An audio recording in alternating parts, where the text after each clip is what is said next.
Should I delay CPP and OAS until age 70? The complete answer with real-life examples. So most seniors start their CPP and OAS when they retired or at age 65 without evaluating the options. The truth is that many seniors would benefit from delaying CPP until age 70. Here's how you can figure out what is best for you. The government pensions CPP and OAS are full of cool opportunities to increase after-tax income because of two reasons. Seniors often have flexibility in taking taxable or non-taxable income, and OAS is subject to several clawbacks in addition to income tax. So to see these opportunities, you need to think creatively about pensions, tax, and investments. So after 65, the single most important factors I've found in deciding whether to delay CPP are: one, will you withdraw more from your investments if you delay starting? And two, are you a growth investor? Because this decision is very different for growth investors. Now in this video, you'll learn why should you ignore CPP breakdown calculations, why are life expectancy stats understated, what is the best way to estimate your life expectancy, what happens if you are still working, how does your tax bracket each year affect your CPP and OAS and the GIS, how can you qualify for the maximum GIS, how does your CPP and OAS fit into your overall retirement income, who should take CPP and OAS early and contribute it to RSP, and how do CPP and OAS affect the estate you leave for your kids, and who should delay their CPP to age 65. I have several real-life examples. Now, note that delaying CPP from age 60 to 65 is a different question with different answers. I discussed this in a recent post called "Should I Start My CPP Early? Real-Life Examples." Now, a quick review of the facts. So the delayed CPP rules. The maximum CPP benefit in 2025 at age 65 is $1,433 per month or $17,196 per year. You can delay starting up to age 70 and you get 8.4% more for each year after age 65. If you start at age 70, you get 42% more for life. So the maximum is $2,035 per month or $24,418 per year. You can start CPP even if you are still working. Now, if you're over 65 and still working, you can choose whether or not to pay into CPP. Your 8 lowest earning years since 18 or age 18, plus years when you had kids under age 7, are called dropout in calculating how much CPP you get. So delayed OAS rules.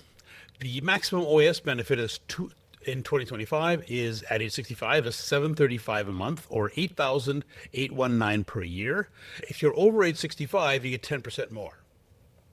You can delay starting up to age 70 and you get 7.2% more for every year after age 65. If you start at age 70, you get 36% more for life, so the maximum is $1,000 per month exactly, or $11,994 per year. Now, there's also the clawbacks, so the Guaranteed Income Supplement, GIS, and the OAS clawback. There's two of them. So you can get up to $1,098 per month or $13,173 per year additional income from GIS if you are single, collecting OAS, and have a taxable income less than $22,272 per year, excluding OAS income. For married couples, the GIS is up to $1,321.56 per month or $15,859 per year if your combined taxable income is under $29,424, excluding your OAS income. I know, lots of numbers. So now the GIS, the Guaranteed Income Supplement, all this extra income is tax-free, but it's clawed back at 50% of your income, taxable income, excluding OAS income. Low-income seniors are in a 50% tax bracket. This is why strategies for high-income people can also work for low-income seniors. The OAS clawback is a tax of 15% of your taxable income between $90,454 and $151,668 per year. So tax brackets look different when you include the clawback taxes. Now, the simple breakdown calculations miss many important factors. For example, John starts receiving $17,196 per year of CPP and $8,819 per year of OAS at age 65. Jane starts receiving 24,418 CPP and 11,994 OAS at age 70. Those are both the maximum, all the maximums. It will take Jane 11 to 13 years to catch up. The simple break even is age 81 for CPP and 84 for OAS. John gets more before age 81 and 84, while Jane gets more after. Now, this implies if you expect to live past 84, and most people will, you should delay your CPP and OAS. But this is not the complete answer. So this misses a lot. So now the complete answer depends on these 5 main factors. Note that some of these are similar for the decision to start CPP early at age 60 in my recent video, but some of these are very different or even opposite. Now, how long do you expect to live? Now, this is a morbid question, but it's important for this decision. Now, I covered this in my recent post on CPP early. If you reviewed that one very recently, you could skip ahead about 2 minutes here because this part is the same, but then after that, it's all quite different. So if you start CPP and OAS at age 70 instead of 65, you collect for 5 less years, but you get more and eventually catch up. The longer you expect to live, the better it is to delay CPP. Today, average life expectancy for people that made it to age 65 is age 86. Actually, it's 85 for men, 85 for women. Now, but this is understated. Average life expectancy has been rising about 0.2 years each year. You may think you get a year closer to death every year, but in reality, it's only 0.8 of a year closer.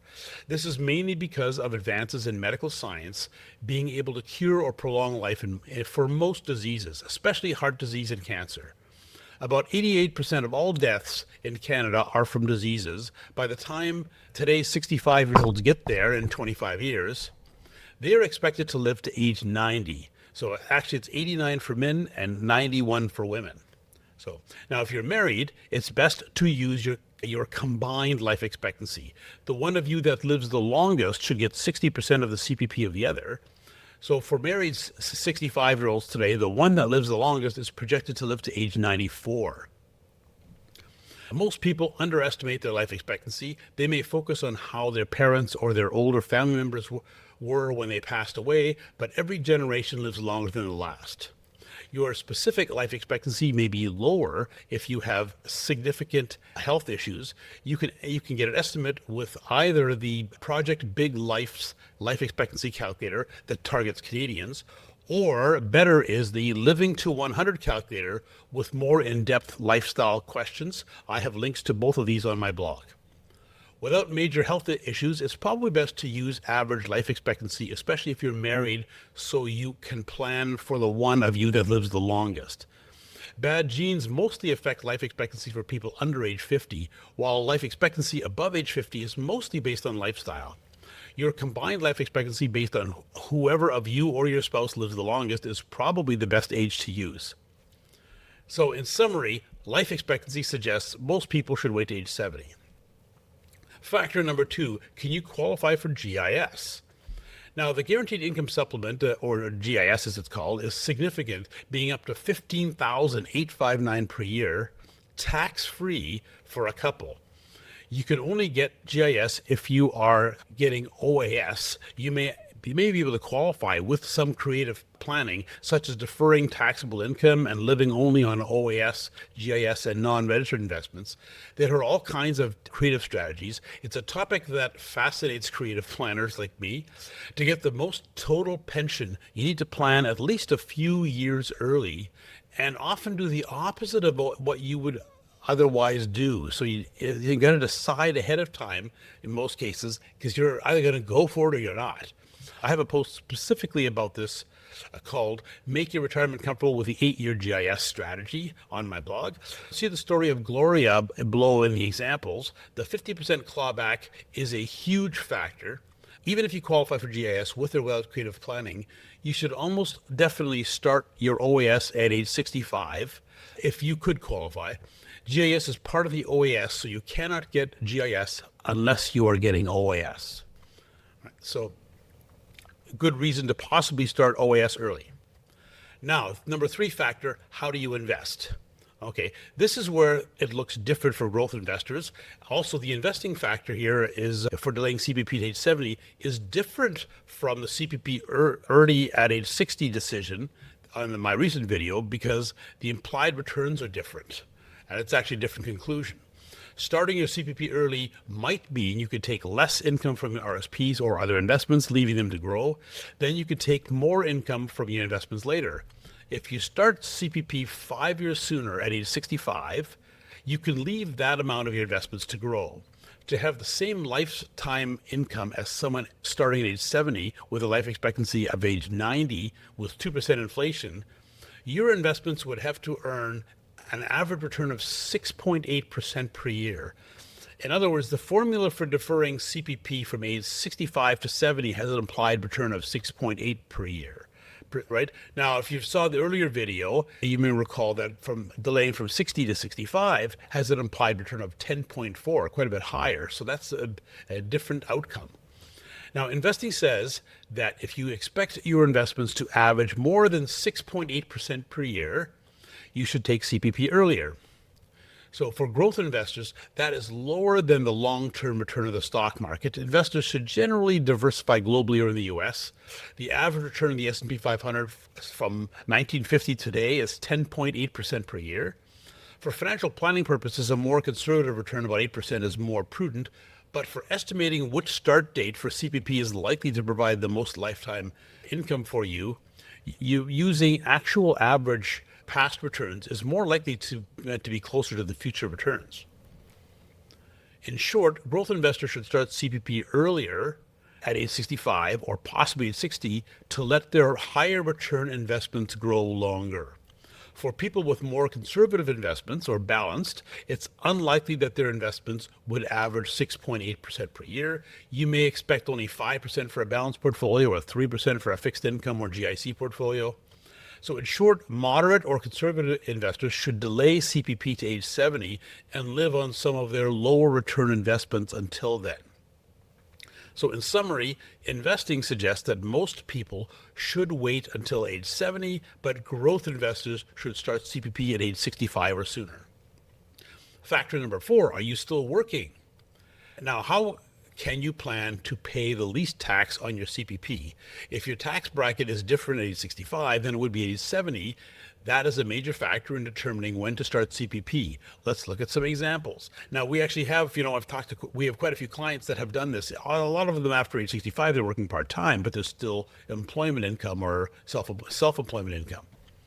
Now, if you're still working, CPP income will be added to your work income and will probably be taxed at a higher rate.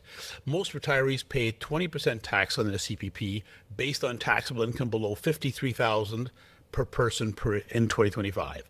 If you're still working and end up paying 40% tax on your CPP, but expect to pay only 20% in a few years, it's probably better to wait for a year when you make little or nothing from work. So some people have no other income, at least not taxable income. You might think that they then take their CPP with no tax, but that is not a good idea. With no other taxable income, you can start OAS and collect the full GIS. So if you start your CPP, your GIS is reduced by 50% of your CPP pension. Now, if you delay CPP, it's larger and more likely to be affected by the OAS clawback for people with moderately high income. This requires planning, but if you think you will be more affected by the OAS clawback in the future with the higher CPP, then it may be better to start CPP earlier. Many articles say that the OAS clawback is a big factor. However, I found that in every example I looked at, the OAS clawback did not change my advice. Work suggests people earning over $40,000 a year should delay CPP until the first full year after you stop working. This is because some or all of your CPP will likely be taxed at a higher rate than after you stop working. People with no other taxable income should delay their CPP to age 70 and start OAS and GIS at age 65.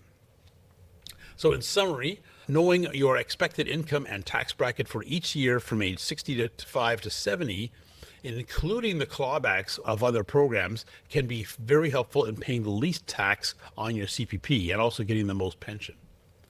Factor number 5, the last factor, when do you need the money? It's nice to get more CPP or pay less tax on it, but you need a plan to have the money you need for your lifestyle. Some people don't have enough other income and have no choice on when to start CPP. However, CPP is just one piece of your retirement income for most people. When you look at how to provide your overall retirement income most effectively, you might decide differently about your CPP. Your retirement plan should include figuring out how much income you want and when.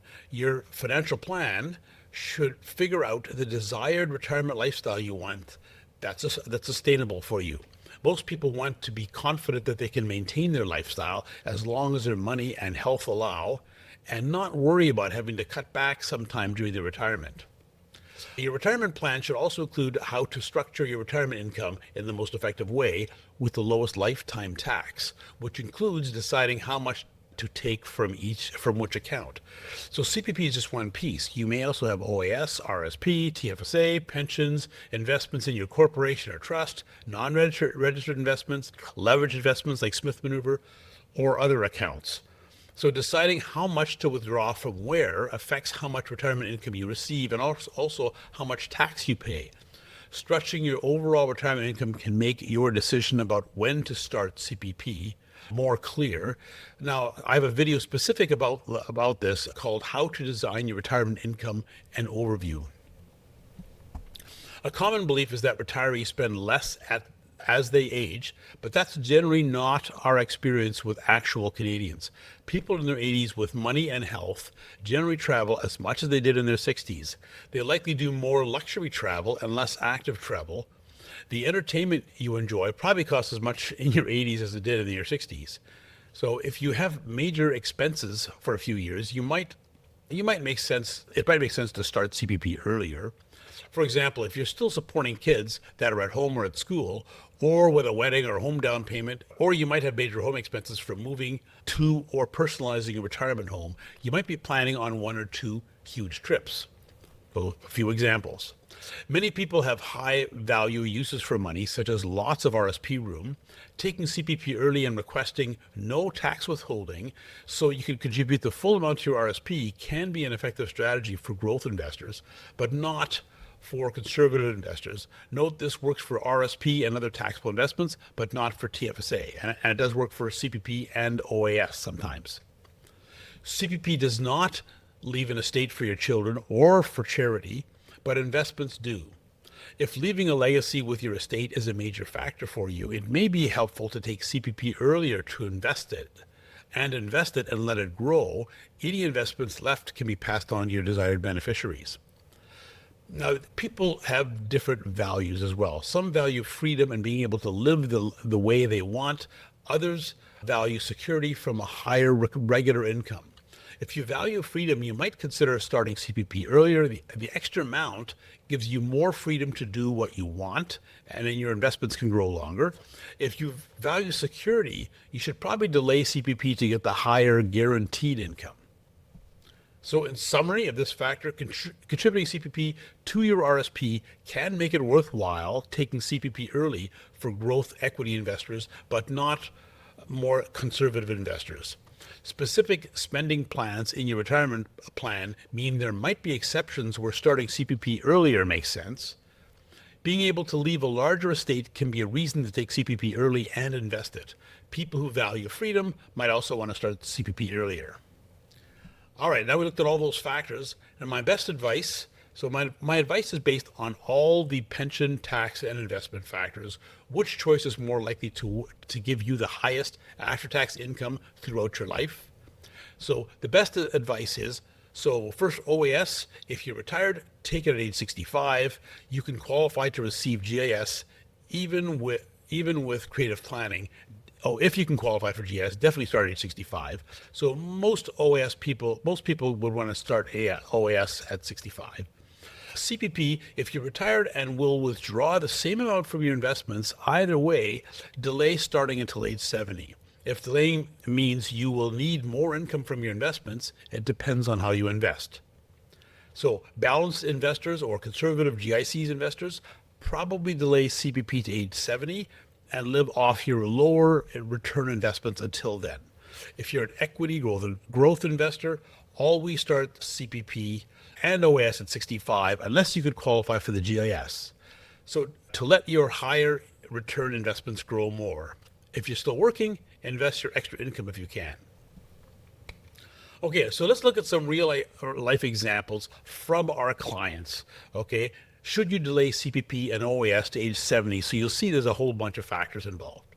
So first example, Angela is 65 and retired. She has no investments, only a fixed pension, and it's not integrated with CPP. Her break-even age is 79 for CPP and 80 for OAS.